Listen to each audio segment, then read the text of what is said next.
네, 이번에 글로벌 인사이드로 갑니다. 자, 우리나라의 그 명목상 GDP는 딱 2배입니다. 2조 달러에 육박하는 이탈리아 이야기인데요. 이탈리아 총리가 사임하면서 국제금융시장에서는 관심을 받고 있습니다. 하지만 주식시장에서는 별 변동이 없는데 자세한 내용을 들여다보죠. 우리 투자증권 동수원 WMC의 서상영 차장 연결되어 있습니다. 안녕하십니까? 네, 안녕하십니까. 네, 이탈리아의 총리가 사임을 하면서 정정 불안이 이야기되고 있는데요. 이 국채 금리가 10년 만기 전일 오늘 아침이죠. 0.28%포인트 비교적 큰 폭으로 올랐습니다.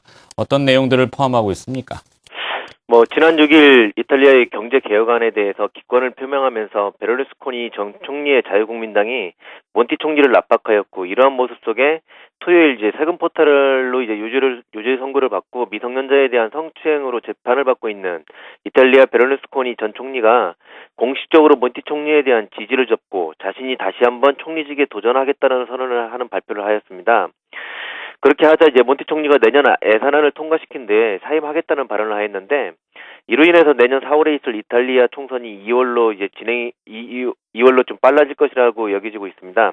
실제 몬티 총리가 내년 4월까지만 하고 뒤로 물러서겠다는 발언을 하면서 개혁안에 대한 진정성을 보여왔었는데, 그러한 모습을 세금 폴탁과 미성년자 성추행에 대한 사법부의 압박에 대해서 베르누스 총리가 대응을 하면서 총리에 대한 대조전을 하였고, 그를 통한 몬티 총리의 경제 개혁안을 폐기하겠다는 식으로 발표를 한 것에 대한 몬티 총리의 반발로 여겨지고 있습니다. 자, 그렇다면 내년 초에 이제 조기 총선을 실시하게 될 것 같은데요. 조기 총선 전까지 일정들은 어떻게 진행될 거로 보십니까? 일단 말씀드렸듯이 몬티 총리는 내년 4월에 있을 총선까지만 총리직을 수행하기로 하였었습니다. 그렇기 때문에 그리 큰 문제는 아니었었는데, 베를루스코니의 정계 복귀 선언과 개혁 법안에 대한 기권을 통해서 국정 운영이 막히자 총리직 사임을 선언하며 맞불을 놓으면서 선택을 이탈리아 국민에게 넘긴 모습입니다. 이는 베를루스코니의 자유국민당의 집권을 막고자 하는 몬티 총리의 대응이라고 봐야 될 것인데, 20년 가까이 장기 집권을 하고 세금 포탈의 미성년자 성추행 범인 베를루스코니의 재집권을 용인할 것인가, 아니면 개혁을 지속적으로 진행함으로써 이탈리아의 재건을 할 것인가 하는 선택을 하게 만든 것입니다.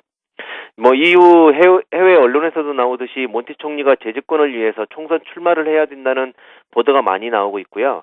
여론도 그렇게 흘러가고 있는 중입니다. 실제 현 지지율이 몬티 총리의 민주당이 30% 정도 되고 베를루스코니의 자유국민당은 15% 정도밖에 되지 않기 때문에 베를루스코니의 집권은 가능하지 않을 것으로 여겨지고 있으며, 이러한 모습 속에 몬티 총리의 자신감 있는 벼랑 끝 전술을 진행할 수 있었던 것입니다. 그리고 이를 통해서 향후 몬티 자신이 아니더라도 이탈리아의 개혁을 지속적으로 이어질 수 있게 하는 방안을 위해서 얼마 남지 않은 총선을 가지고 확실하게 이탈리아 국민에게 선택을 하라는 압박용으로 사용한 정치적인 모습으로 볼 수 있습니다. 네, 시장 참여자들은 미국의 재정 절벽이 일단락되면은 시장이 안정될 것이다 이렇게 생각했는데 갑자기 또 유럽 재정 불안, 유로존 리스크가 재점화되는 것은 아닌지 이탈리아 문제 때문에 여기에 맞는 투자 전략 어떻게 잡는 것이 좋겠습니까? 일단 몬티 총리는 그동안 남유럽 국가들하고 독일, 즉 채권 국가와 채무 국가 의 조율에서 핵심 역할을 해왔던 인물이었습니다. 그렇기 때문에 당장 이번 주 있을 13일에 14일 EU 정상회담에서 몬티 총리 부재로 인한 중재자의 사라짐은 여러 가지 논의에서 의견 조율이 어려워질 가능성도 존재하고 있고요. 그렇기 때문에 재차 유로존 리스크를 키울 수 있는 변화가 생긴 것은 그리 좋은 모습은 아니라는 판단입니다. 물론 몬티 총리의 사임으로 인해서 이탈리아 지수는 2.2% 넘게 하락을 했고, 국채금리는 6% 넘게 상승을 하면서 문제가 생겼었고요. CDS 프리미엄 같은 경우도 13% 넘게 급등을 하면서 그런 악영향들이 금융시장 전반에 영향을 미쳤습니다. 이러한 흐름이 이탈리아의 국한이 될 것인지 아니면 유로존으로 퍼져나갈 것인지는 이번 주에 좀 지켜봐야 될 것이라는 판단입니다. 실제 베를루스코니의 자유국민당의 재집권 가능성이 크지 않다는 점 때문에 이런 이슈가 유로존, 특히 스페인으로 전해질 가능성은 크지 않다고 보고 있지만, 그렇기 때문에 어제 독일과 프랑스 등은 큰 변화를 주지 않았고, 유로화 같은 경우도 큰 변화를 주지 않았었습니다. 즉 이번 이슈는 일종의 정치권의 주도권 싸움으로 보시면 될 것이지만, 이번 주 EU 정상회담에서 유로존 불확실성을 자극할 수 있다는 점은 조심해야 될 것입니다. 아직 재정 절벽의 불확실성이 해소되지 못하였다는 점에서 이러한 부분까지 가미가 된다면 그리 좋지 않기 때문에 보수적인 운영을 해야 될 것이라는 판단이고요.